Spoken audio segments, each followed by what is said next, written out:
Welcome along to Talkin Comics. You see, I still haven't got the name right. I'm still working with the name. Talkin Comics. It's a new iteration of what I do online. A cup of tea with an Englishman in San Diego. I have my cup of tea. It's a big one because heaven knows I think we're in for a big conversation. I'm looking forward to this. We are welcoming somebody who I know online. I've never actually spoken to, never talked to, and I'm really looking forward to kind of introducing myself to Tiffany Babb, who is the editor of the Comics Staple and Comics Courier. It says it right there on the screen. Hello there, Tiffany. How are you? Hello. I'm feeling very American because my cup has coffee in it. I've no, whatever beverage it takes, I have no problem with that. I mean, it's when sort of Jock rocks up with a pint. No, pint or a whiskey, which he has been known to do.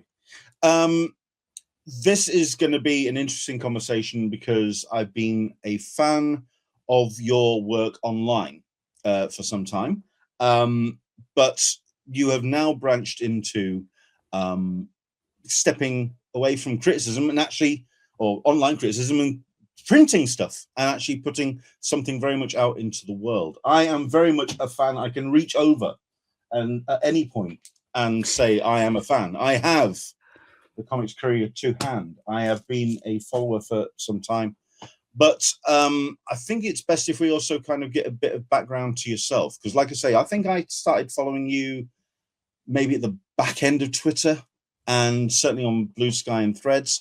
So introduce yourself, Tiffany. Who the devil are you? Yeah. Big questions. So I've been, I guess, kicking around comics for a little over 10 years now.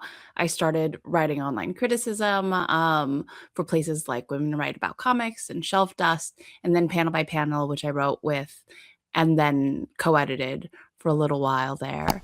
And then I was at Popverse for a couple years. I was there when we launched the site. So I was deputy editor there. So I was covering conventions and news, as well as like film and all that other stuff that you see on pop culture websites.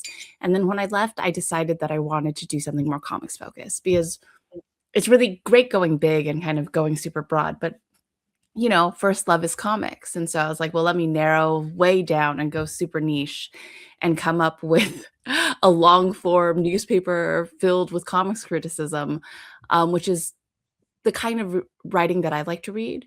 And so that was a really great way for me to kind of come back to comics and reconnect with amazing critics whose work I've read and edited over the years, putting their voices together into the newspaper.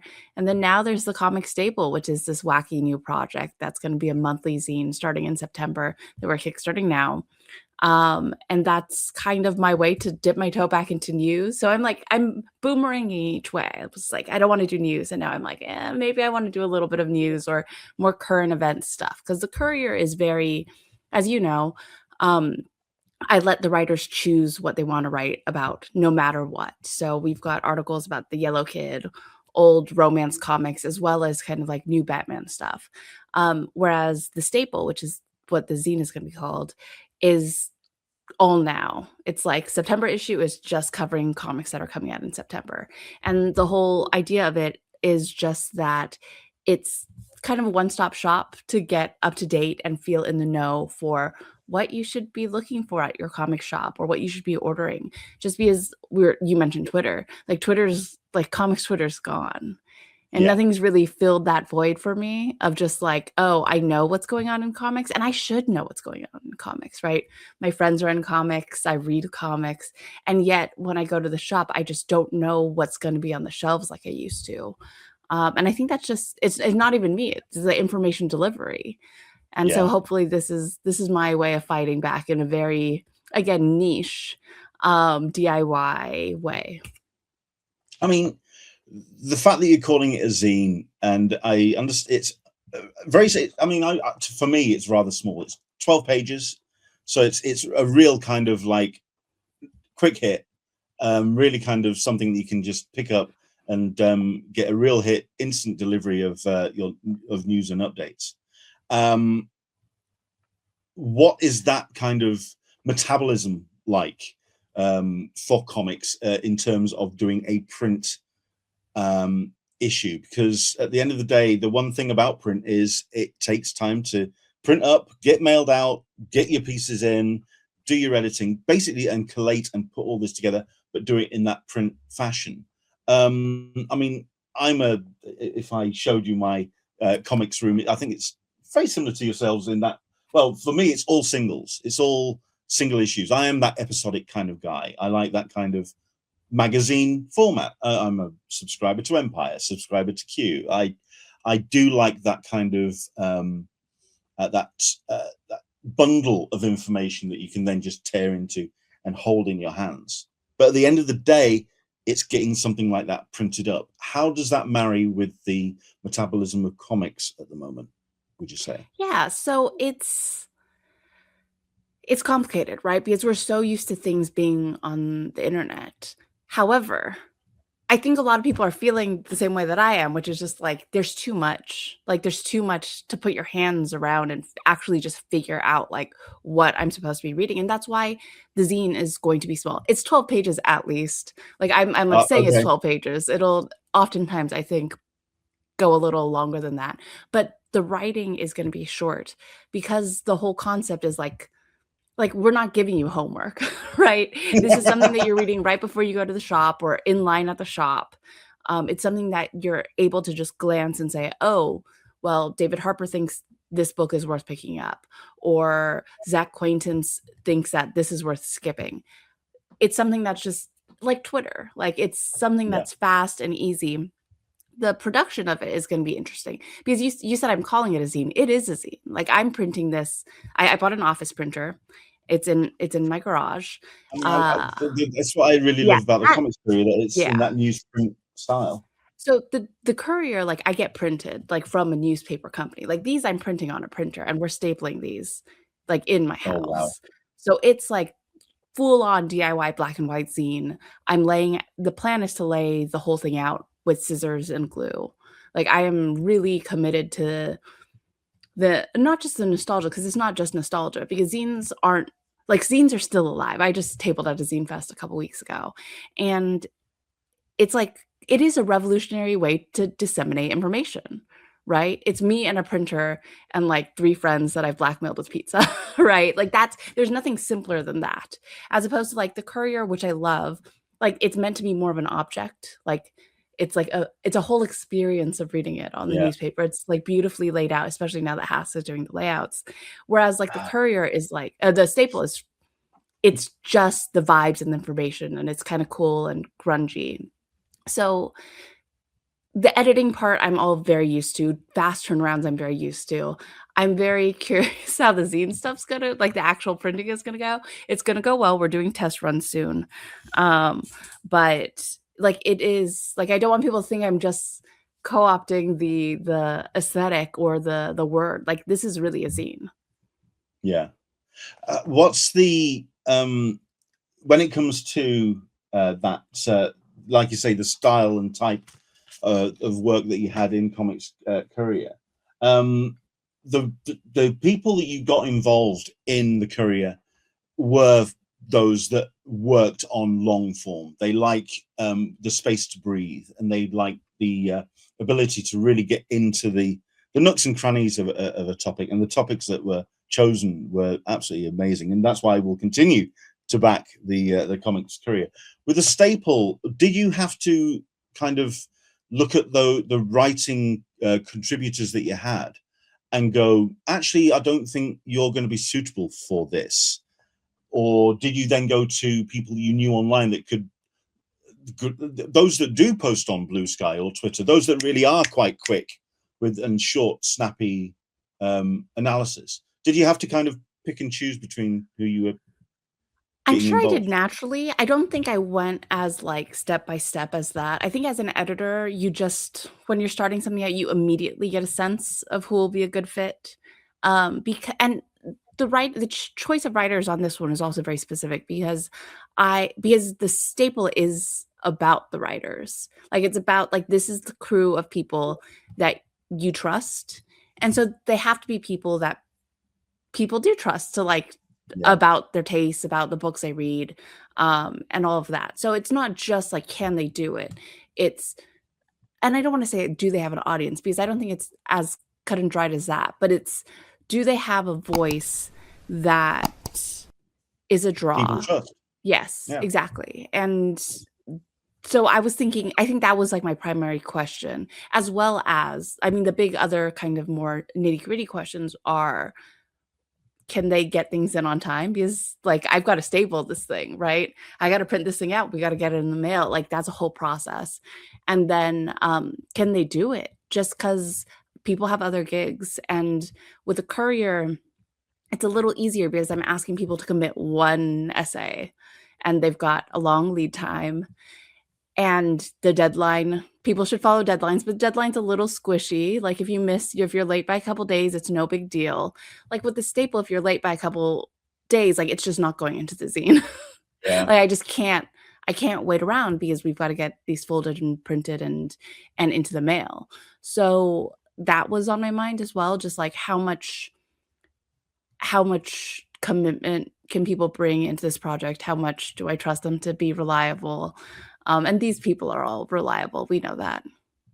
And I'm guessing that the people you've gone to have also, they've got the pedigree as well to get early copies, because at the end of the day, you are wanting to get news about books that are out now, that are on the shelves that people can go and buy. So then going to need to access pre-release and have real good connections with the industry. At the end of the day, though, they, like you say, they have their own gigs. So how easy or difficult was it to kind of convince them to take part in this project? It was very easy. I haven't worked with everyone before, which is interesting. I've worked with some, but everyone that I asked said yes. So this is like the dream team. This is my A list. Nobody was like no, and I had to go to an alternate. Like these are exactly the people I wanted to work with on this project, and I can't be more pleased that everybody wants to do it because it is kind of crazy. It is a fast turnaround. It is a little different from the other stuff. But yeah, everybody said yes. It was very easy. Fair enough. In making those connections then, at the end of the day, it's about the current landscape of comics criticism. What do you feel is the current landscape? Because it's like you say, you did contribute and then also co-edit panel by panel, which as far as I can possibly think, certainly here in the UK, is the only kind of contemporary comics criticism in print. Well, until Well, it's not like panel by in panel. print. Well, yeah, There were print copies, but it's mostly digital. yeah. So, I mean, what would you say is the current state of criticism for comics? Because it seems to me that a lot of the criticism online now is not so much about the books; it's about the industry and about the background ephemera, if you will, not Sure. necessarily the books themselves. Would you agree with that, or what's your take on it? People are still doing coverage on books, but this is a many-pronged problem, right? And this is where I get on my soapbox and I defend Timothy Chalamet for saying that like nobody goes to the ballet or the opera. Because like he didn't mean that like no one was going and there's literally zero ballet fans in the world. He was just saying like it's no longer like ballet and opera are no longer the mediums that drive social forces, A you know, mainstream like conversation. your regular person isn't going to the ballet every month. They're going to the movies or they're watching television. And that is the same thing about comics. Like, obviously, that I'm talking about the US and maybe the UK. That's different in Japan and in Korea and in France, perhaps. But like in the US, and if we're talking about monthly comics, like for us, Absolute Batman is the thing of the year. You ask your neighbor's like, what's Absolute Batman, right? It's just Yeah. not, our readership is small. And if the readership is small, that means you're also going to have a smaller pool of people willing to do the free labor of covering comics. Also, the economy is not great right now. So people don't have as much time to spend on that sort of thing. And also, like, the comics economy itself is not that great. So there's less ad money, perhaps, to help run a site, or all of these different things make it harder to be a comics critic, especially I mentioned the splintering of social media earlier. The splintering of social media. Maybe you do want to write about comics and nobody goes to your website because there's just no algorithm anymore, right? Yeah. Google search isn't what it was. And so there's all of these reasons why there is less than there used to be. And they all make sense, right? And that doesn't diminish the hard work that people are doing, because I know people are doing the hard work. I put out the comics critic catalog with a courier this time, and it's filled with people doing the good work.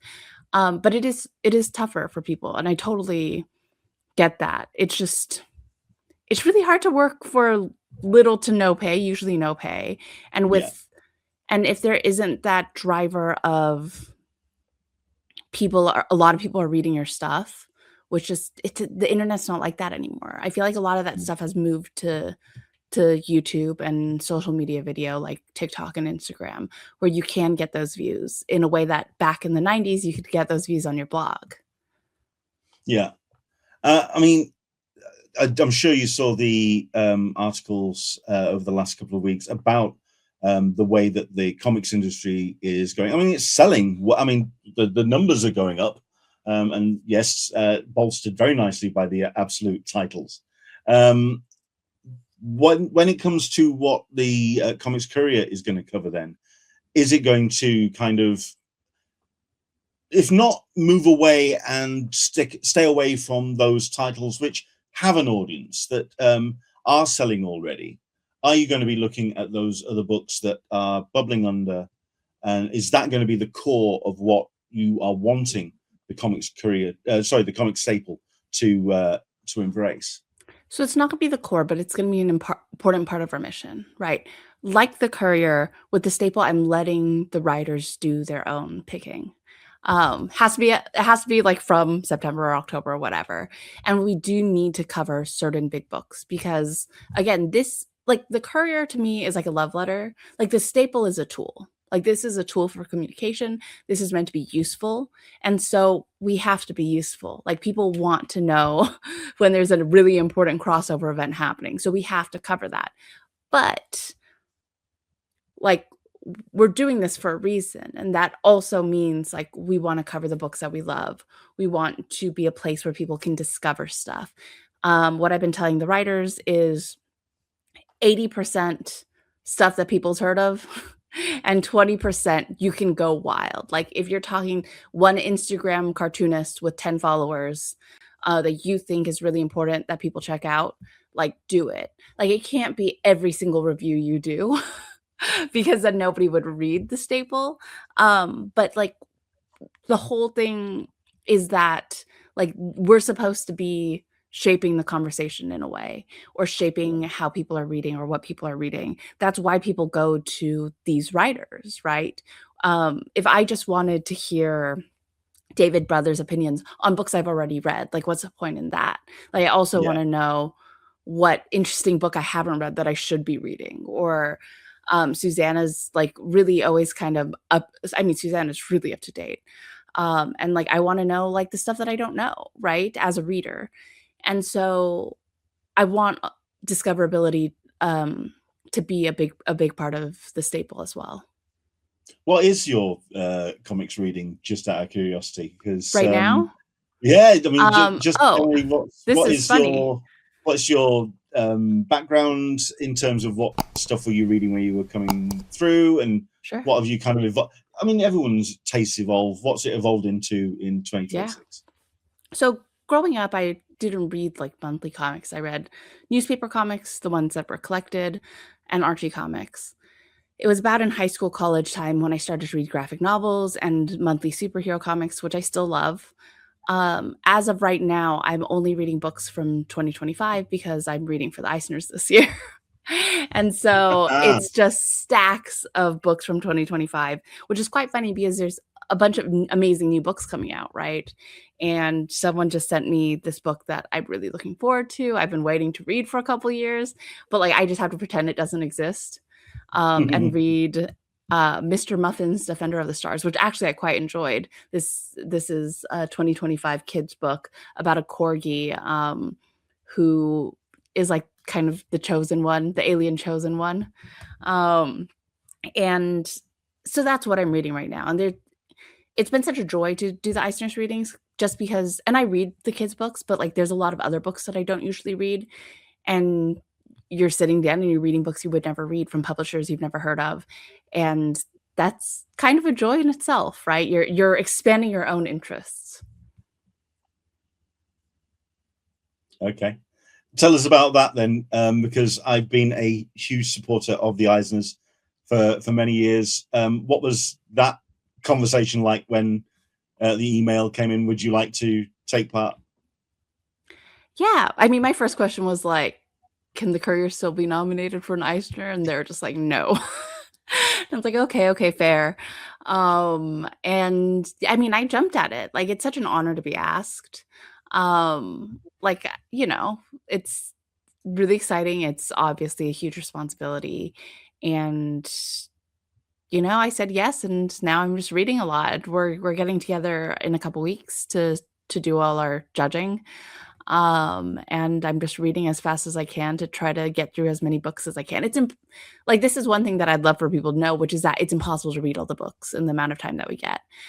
We as a team will have read all of the books, but it's impossible for every individual to read all the books because we're Sure. told in December and we vote in April, and there's more than 2,000 books. Like, that's including academic books, which are prose, right? Like dense Wow. prose. And so no one person is going to read everything. We've kind of split things up, and there are people who are kind of specializing in categories, but it is impossible. And it's not that we're not trying. Like, I'm reading so much, but it's just, in a way, I kind of wish there was a longer reading time. Like, having an extra 3 months would make a huge difference. But that's just not how it's built. So, alas, what can we do? I'm wondering if it's a little bit like when you are getting your books for your holiday reading or something. You get the pile of books and you get maybe a third of the way through, and you go, you know what, this book isn't quite landing for me. It's not quite working. I'm going to have to put this down. Safe to say that's not going to go at the top of my list when it comes to my nominations. Is it a case of that you've gotten to some books and just gone, I can't finish this? A little bit. So the benefit with comics is art and like is so important. So like there are definitely books that are submitted that are not comics. So those are quick, like, okay, this is not a comic, this is a picture book, or this is as like just illustrations. And you're just like, okay, so easy to dismiss. But then there are also books that like within a few pages, like, okay, this is probably not going to be at the top of this category. The pacing is off, or there's something off about the writing or the art, and you can focus on other books. But I try to give everything a fair shake, just because like sometimes the art isn't to your taste, but it's still an incredible book, right? Or sometimes the writing isn't right there, especially for the webtoons, right? The writing isn't quite there at the beginning, but it starts to pick up. So I try to give everything a fair shake, as much as I can, but it is an impossible task. Like, this is that I had no idea going in. Like, I knew it'd be a lot of reading, but I didn't think it would be an impossible amount of reading.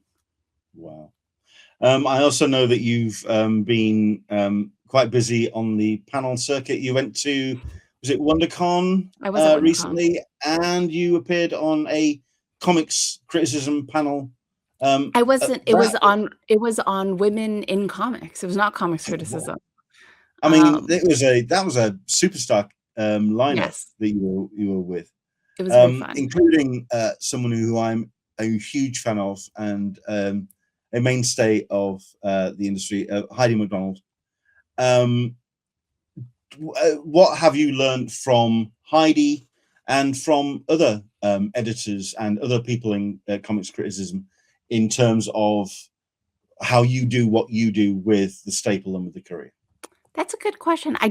Not that I haven't learned from Heidi, but I don't know if it's as applicable to my work just because we do such different things.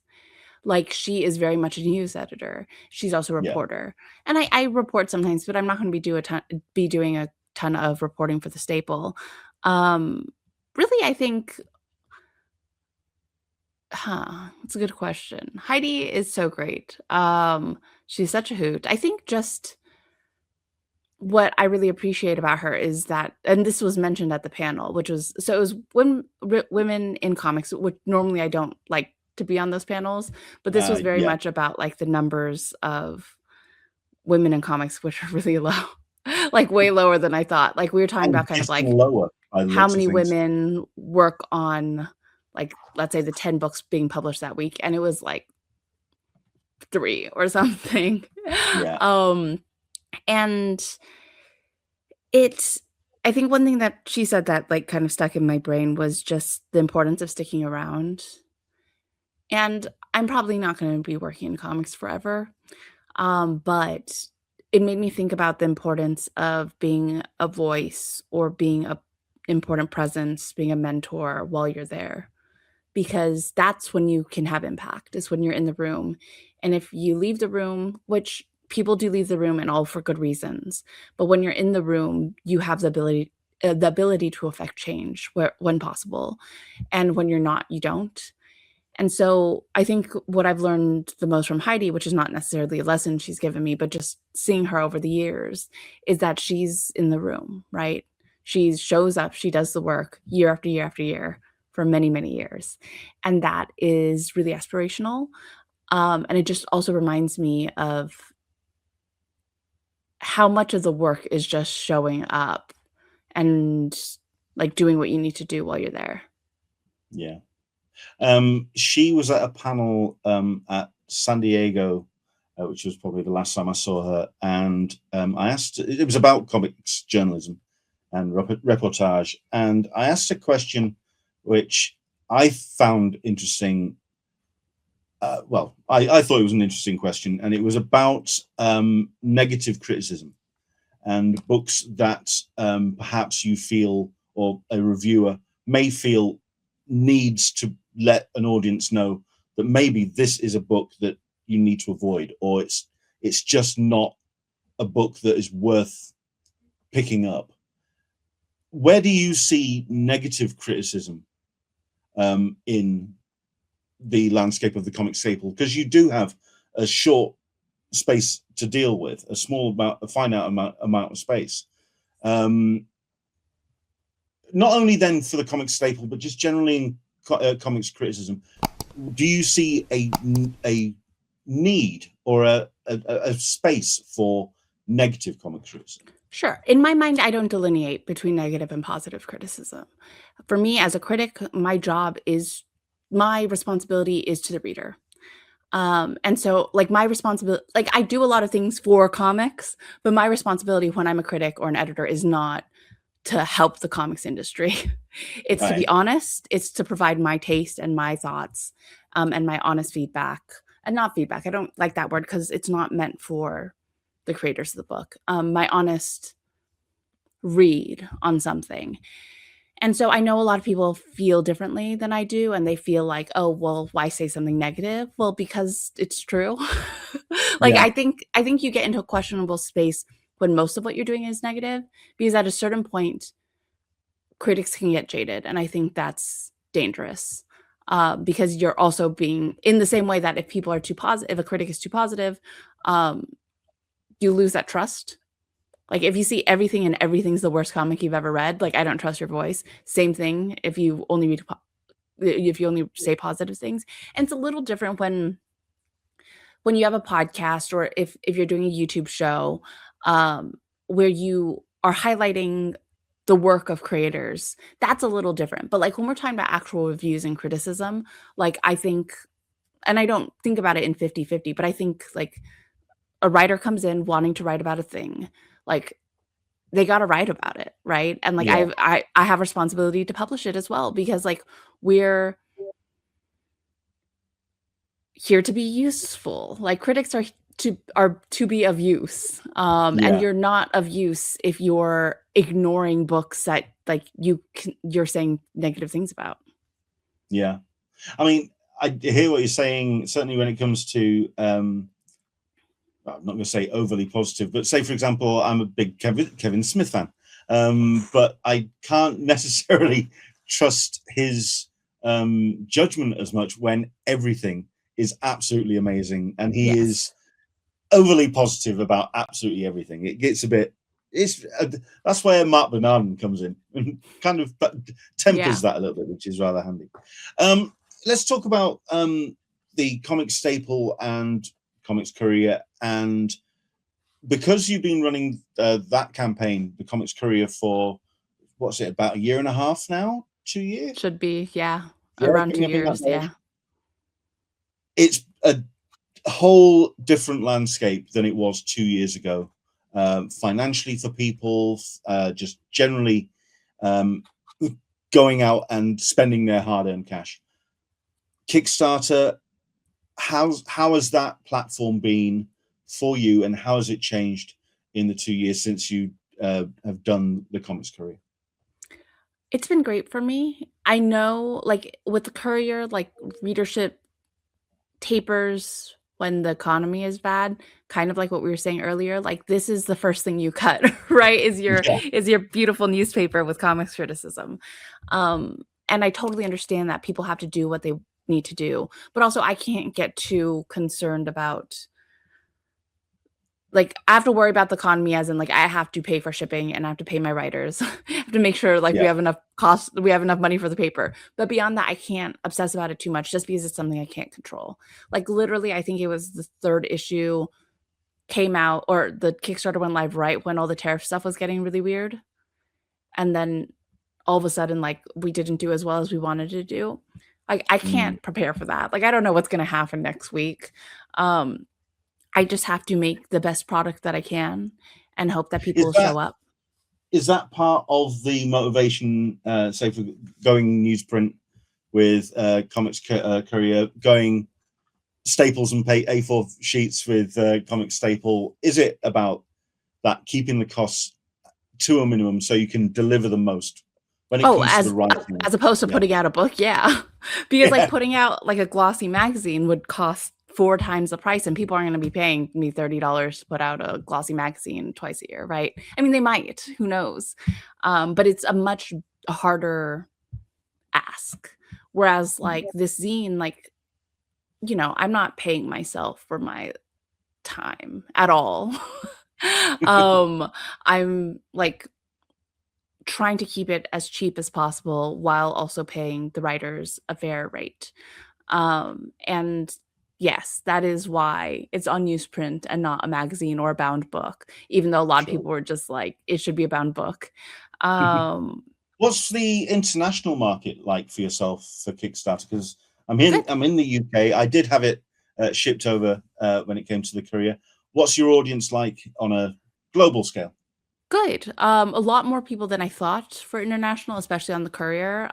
Just because I charge, the shipping is a lot. I also eat cost on the international shipping. Just because the real cost, I think people just wouldn't pay. And I would rather take the $10 out of my salary and have someone get the newspaper than have people not get the newspaper. Okay, which brings me up to something, and I'm going to suggest it to yourself, but I've also been wondering about this for other North American, well, any crowdfunding effort that is shipping internationally. The idea of having a partner local, There's not enough readership for that to make sense. No, I've looked into it, but like just have somebody who also will then print it off and staple it and mail it inside their own territory. It like the staple's doing really well right now. I think we're around 400 backers. I think about 100 of those are digital. So let's say 50 of those are international. So it's just not quite worth the production of it. And I know it does make the cost higher, but it just, that's what we can do. And like one of the things is if I do work with a partner, I have to pay them and I don't have to pay myself.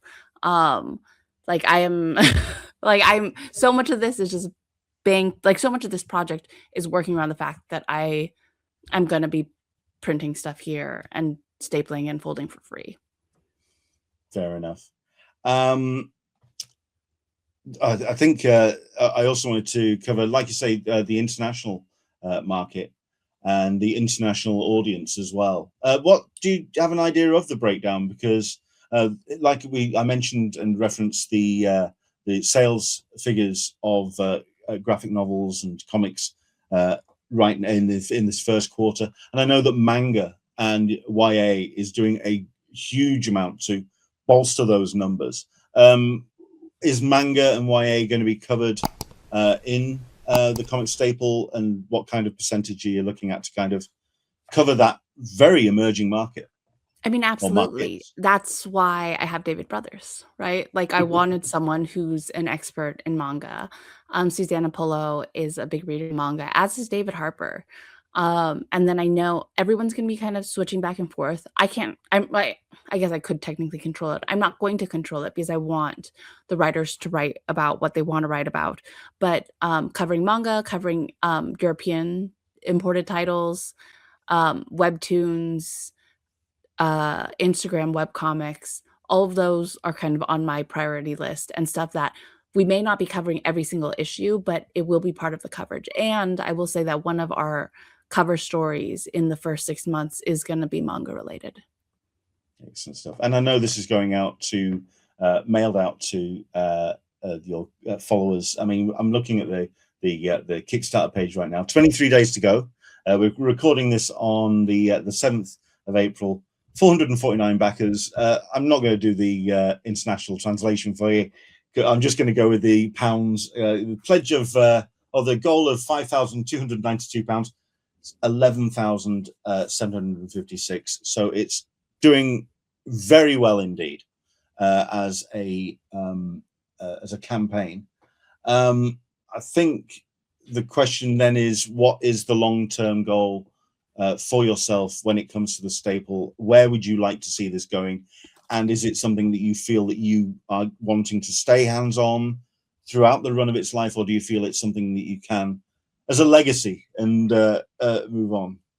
I mean, I'd love for someone to take it on. I'm already tired. It's one of those things that I would love to like. I won't do it forever, just because I would have to never travel again.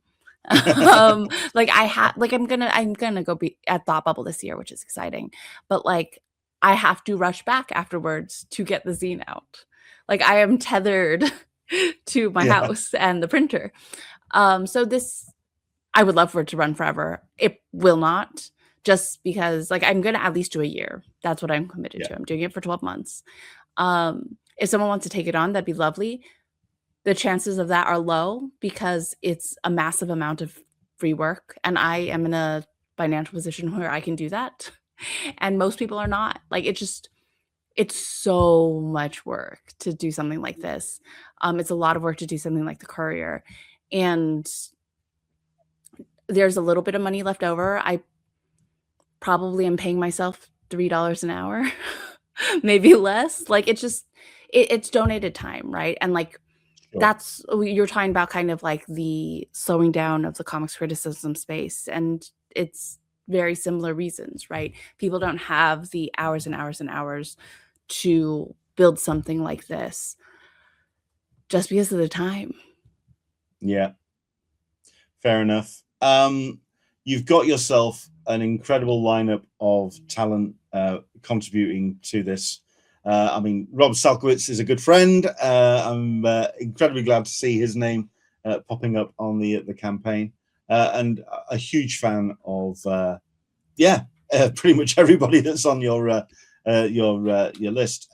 Is there space in the future for Comic Staple for other people to contribute? I mean, we're talking about panel by panel. I actually am rather pleased that I actually have a review of a one paragraph review in a panel by panel issue, and I'm not going to say that I framed it, but I would have liked to have done. Do you see how are other contributors going to match up to the pedigree that's matched in issue 1? Over the course of the year, I assume people will drop out due to life. People will be swapped in when that happens. I would love to have a couple more women on the list. Like, I know that's there's me and Susanna, which is not a ton. Sure. That is kind of, again, when we talk about women in comics, like a big part of it, exactly. And there are women critics, and a lot of them are staffed, or they can't take on something like this and this and that. But that is something that I am definitely focusing on when I bring more people in. And so, yes, the team is going to change a little, I'm sure, not by a lot. Like, these are people that I want involved in this project for a very specific reason. And also, we got to fit everyone in 12 pages, or 12 to 16 to 20 pages, right? So it's not going to be like, I'm not going to double the size of the team. There may be 2 or 3 more people joining the team. Fair enough. I mean, I'm looking forward to seeing how this is going to evolve, and I'm like you say, that the fact that you're printing it yourself is absolutely inspiring to me. I think that's fantastic that you're getting very much ink on the page, and blood on the page, indeed. I'm sure at some point there may be a couple of paper cuts down the line. In terms of production, then, I mean, like I say, we're at the 7th of April. Where are you in terms of production of the first issue, and what's the kind of timeline going forward? Sure. So we're not very far at all, because it is all current books, and that means that, so in the book market, it's April. I theoretically could probably get 1 or 2 books to read that'll be coming out in September.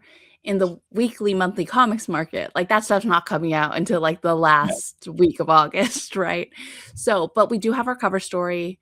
We know what we're writing about there. I'm going to be spotlighting local comic shops, so I already have my local comic shop spotlight for that first issue.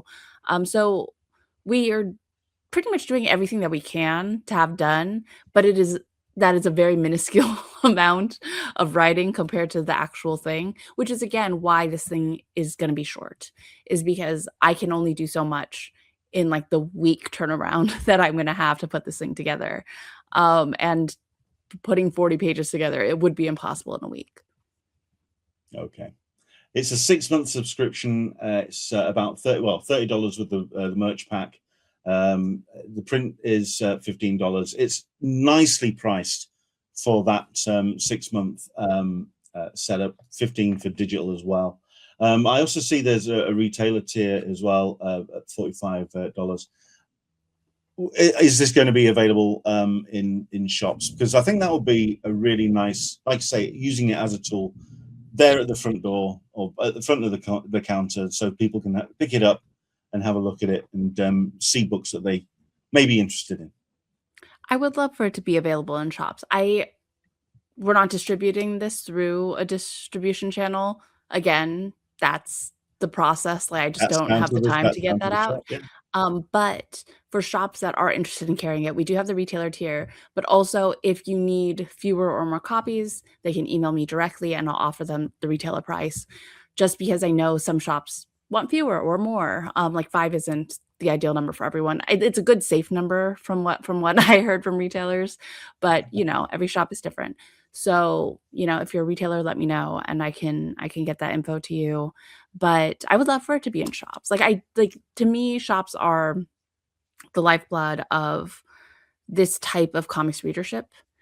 And we're kind of speaking to the people who are going to shops. Like, that's what the staple is trying to do. Like, we want to ideally be next to the cash register where people are opening it and they're like, oh, I've got to go run and pick up that book, that Moon Knight book, because Susanna Polo said that it's amazing. Like, that's kind of the energy that we want. See how retailers want to, whether or not they're excited about the product. I know Comics Magazine is in shops and people are really finding that. Also, I have a copy here. It looks great, but I know that's kind of going for the same vibe as well, which is just like getting people excited about comics and telling them about cool books. Excellent.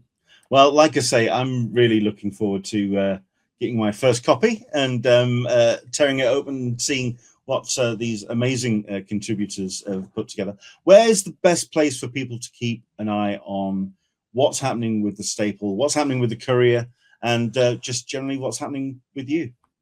So Comic Staple is comicstaple.com. That takes you directly to the Kickstarter. Comics Courier is comicscourier.com. Takes you to the Kickstarter pre-launch link. The Comic Staple is on Blue Sky. I don't post a ton, though. I need to get better at that. And then for me, you can find me on Blue Sky. I'm at Exploding Arrow, Blue Sky, whatever. And that's mostly what it is. It's funny. I feel so splintered between all the social medias now because I have different brands going on. But for the comic stuff, like Blue Sky is probably the best way to keep up with me. I have a monthly newsletter as well, where I write a little essay and then I kind of post my most recent bylines and stuff. But and that's on my website, tiffanybabb.com. See, I'm very good at getting the URLs I want. So it's very easy when people ask me, they're like, where do you find the Comic Staple? I'm like, comicstaple.com. I mean, I know that you're also a big proponent of social media, which is the platform for you at the moment, because I'm struggling to kind of get a handle on the best place to keep an eye on what people are doing. I mean, I am not a big fan of shorts. I'm not a big fan of TikTok. I think I've got 3 on my TikTok account, and even those were put up under duress. Like I say with the Instagram as well. It's like I say with my comics reading. I'm an episodic guy. I like to really get in with a form of reading. So I think I'm with Blue Sky and Threads at the moment, and even that I'm kind of getting a little bit of a schism going on at the moment. I mean, the bad news is there's no replacement to Twitter, which again is why I'm making the scene. The scene's supposed to be the replacement to Twitter in a way. It just doesn't exist, and that makes me very sad. Whereas on the other social media stuff, I've recently started doing baseball content, video content. Okay. Someone called me a content creator recently, and I was like, oh, this is a bad how day. do you feel about that? Oh, to be fair, she was like, you are becoming one of my favorite content creators. But I was just like, oh man, I don't I don't even say that. I say like I make TikTok videos or I make Instagram videos. Like I don't like the word content. But like I went to the Eisners and I got introduced as a Comic-Con influencer, and I cringed so hard. That's rough. Oh, that is it's really, the language around the new internet is frustrating. But honestly, TikTok and Instagram have been doing well for me. I've only been doing it for a couple months, and there's so much engagement. And people are just really excited about interacting and commenting and sharing. Like I posted a video a little while ago, a couple weeks ago, about this baseball player named Ricky Henderson. And then the comments are just filled with Ricky Henderson stories. Like people are like, oh, well, he came into my work once, or he bought my friend a car once. And like that doesn't necessarily happen on Blue Sky. Like that kind of used to happen on Twitter. It doesn't happen on Blue Sky. It doesn't happen in a lot of places online anymore. And for some reason, these are the places that people are, which is why I'm there now. Like I also really dragged my feet. I was like, I just don't want to make short form video. I don't mind being on camera, but I was like, I don't want to be the content. Yeah. The content.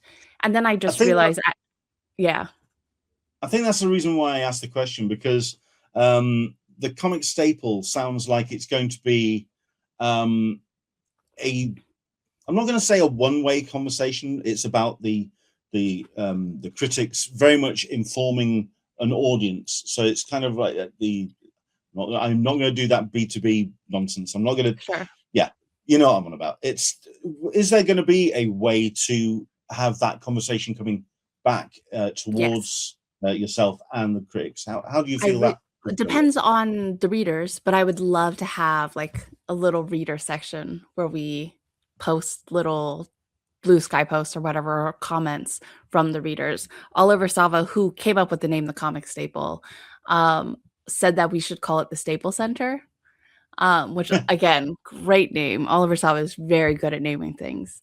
I would love it. But again, that has to do with whether or not people are engaging in that way. And I don't know if we'll get that kind of engagement because this is a print zine. And then people have to open their phones or laptops and email in or something.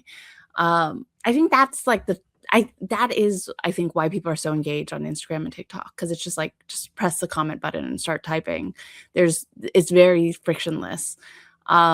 But I would love for people to email in and give me stuff to put in the zine. Like, that's part of the joy of building community and having this like overall conversation that Twitter used to have.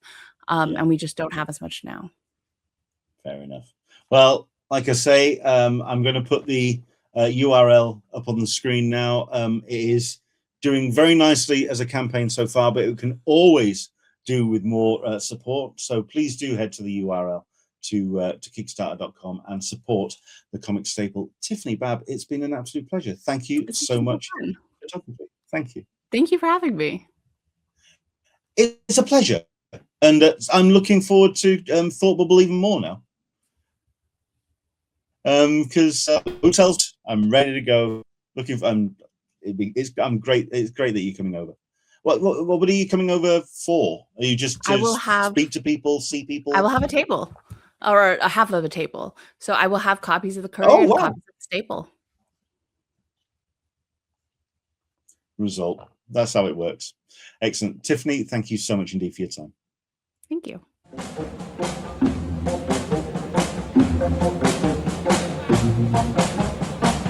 Thank you.